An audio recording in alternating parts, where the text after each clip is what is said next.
friends, welcome to another episode of Make It Wednesday.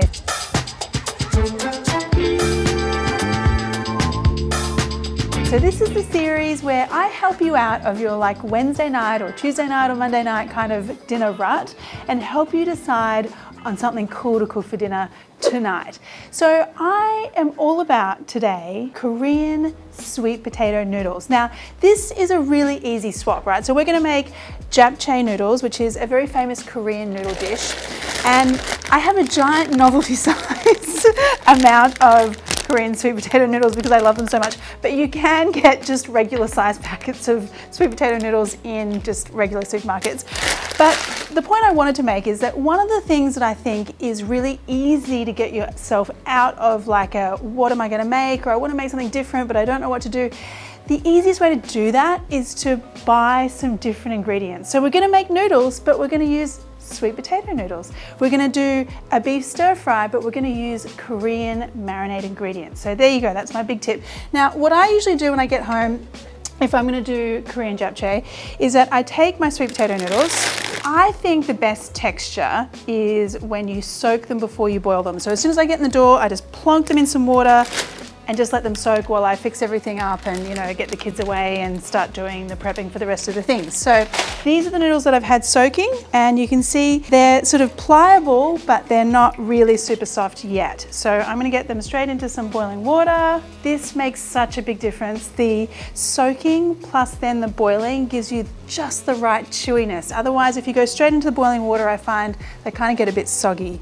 So I'm going to go in here with these. Now the other reason I really love these noodles for a weeknight is that they have a lot of really delicious, crispy and kind of virtuous vegetables that you can include. So I have this lovely selection of mushrooms that I picked up today, and you can often get just packets of mixed mushrooms now from the supermarket, which is great. So I'm just going to use one of these big, large king mushrooms. But the other thing is that if you've just got some Swiss browns or some good old button mushrooms, that's totally fine to use as well. So don't think you have to go and get the fancy mushrooms. I've got some shiitakes. You can really load this stir fry up with veg, which is so good. Now this is like a black fungus mushroom, and it's got a really crunchy texture, and it's often included in an Asian mushroom mix. So if you do get that one, that's a bonus. But enoki, or as I said, button mushrooms, they're all fine to use here. Now let me check on my noodles. Okay, they look great. Take them over and drain them.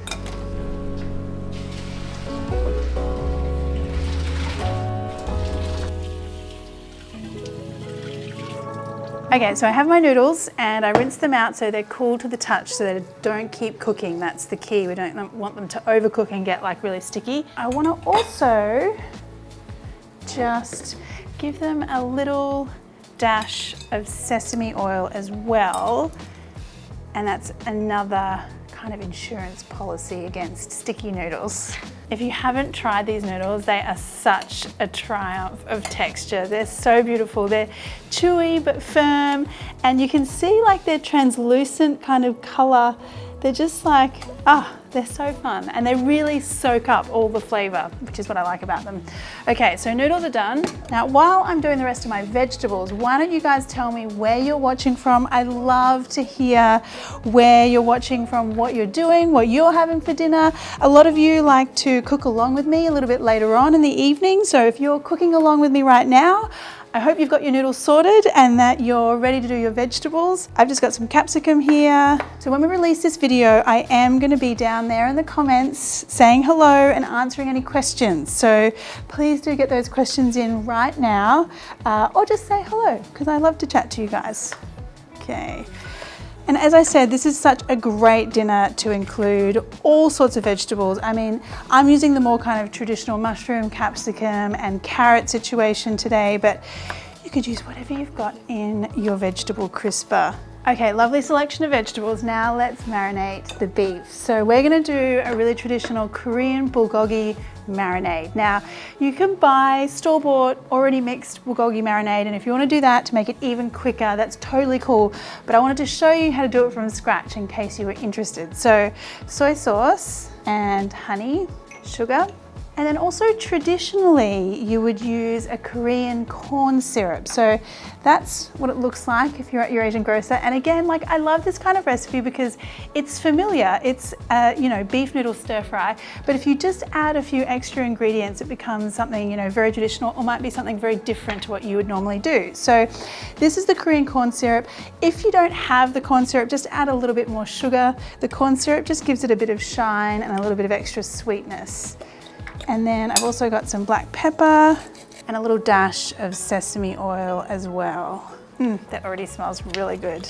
Sesame oil, something about that smell. Oh, it's so intoxicating. Okay, garlic, that's what I need as well. Now, if you're a meal prepping kind of person, what would be really great, and I often do this at home, is I'll chop up a whole bunch of vegetables on a Sunday. So vegetables that I know that I'm going to be stir frying throughout the week, or using in various, like, you know, roast dinner dishes. So things like capsicums, mushrooms, carrots, and then divide them up into bags so I've got them ready to go in my little vegetable crisper. So there's lots of easy ways to get dinner done a bit quicker during the week. Okay, now I've got my bulgogi marinade. I'm just going to try it because it smells so good. Oh, just that combination, the soy, the sugar, the sesame, the garlic, so good. Now I have one more cheat here that you can pick up from your Asian grocery store, and that is pre-sliced pieces of beef, pre-sliced pieces of beef. Anyway, you know, you get what I mean. So really thinly sliced. This is typically sometimes sold as like yakiniku beef. It's made to be really quickly grilled, and this just saves you having to slice up the beef yourself very thinly. But you know, if you're just using any kind of stir fry steak, or you know, any steak that you're using, if you don't quite get it this thin, that's okay. But this is just the more traditional Korean style of doing the beef for these noodles. Now the other thing about slicing the beef so thin like this is it literally just soaks up the marinade straight away. So with these really thin strips, I don't need to marinate this for very long because that soy and all that flavor is just gonna go like straight in there. So that's the other reason why you wanna slice it really thin. One, it cooks really quickly and doesn't get tough in your wok, and two, it soaks up all the marinade very efficiently. Okay, so we have pretty much got everything ready to go. I'm gonna get my wok.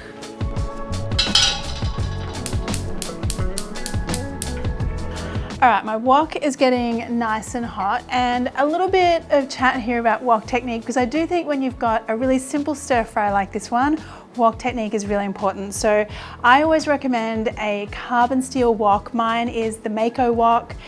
This will give you that beautiful patina build up, which not only gives you like a natural non-stick in your wok as you use it, it also imparts that beautiful like kind of smoky wok hay flavor. So this is the type of wok that I love to use. Now it's important that the wok gets hot first, and then you put the cold oil in. Now, I don't know why, there is like a lot of scientific molecular level stuff that goes on, but I do know that if you put cold oil into a cold wok, the food will stick. Hot wok, cold oil, no sticking. So there you go.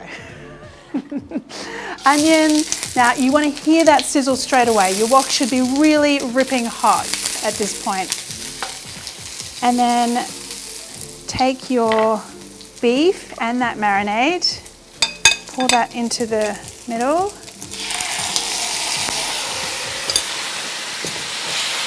And then spread the beef out straight away.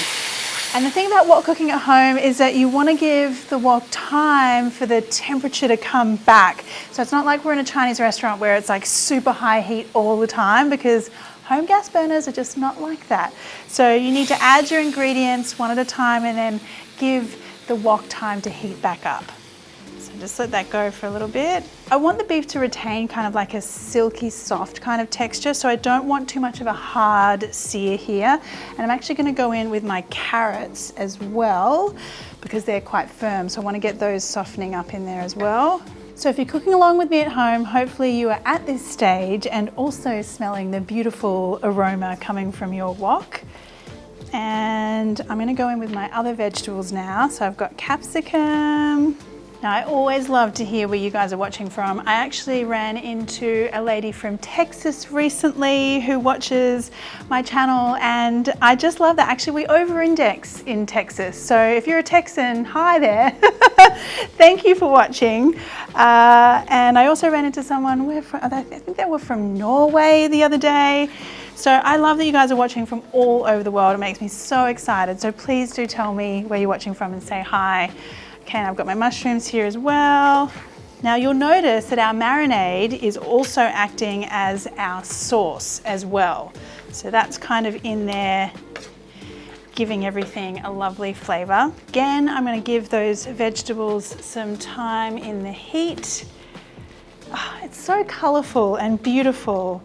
And I love that this is, you know, essentially a beef noodle stir fry, and possibly you already make a beef noodle stir fry, but just with a few little tweaks, like I said, the different type of noodles. Maybe you want to try the corn syrup.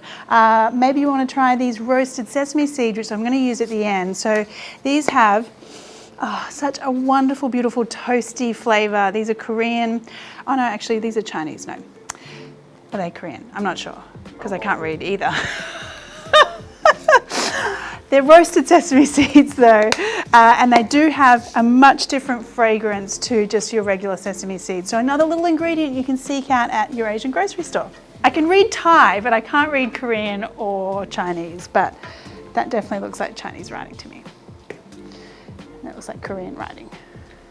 My noodles, now they look a little sticky at this point. So if you're cooking along with me and your noodles are a bit sticky, don't worry, they will loosen up once I mix them through this sauce.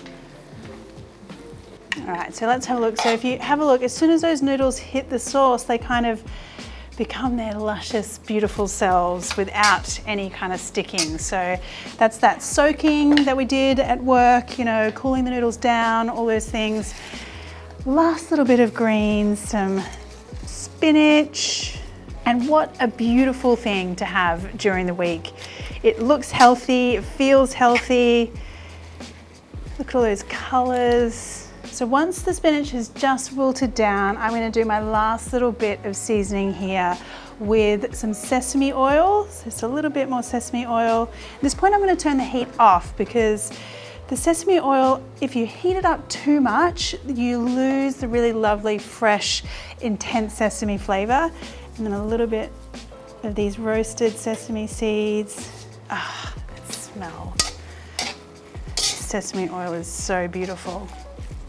Okay, now just need a bowl. Look at those colors and those noodles. They're so springy and bouncy. And the other thing is that with this kind of dish, you're really making a little bit of beef go a very long way. It does help budget-wise as well. Final little sprinkling of sesame seeds. And that, my friends, is your Korean Japchae noodles. So I hope you've enjoyed watching. If you haven't watched this series before, there are lots of other Make It Wednesday episodes that you can catch up on my channel. And they're all really super easy weeknight dinners just like this one. But right now I'm gonna get in here and eat these noodles because the smell is so beautiful. Sesame.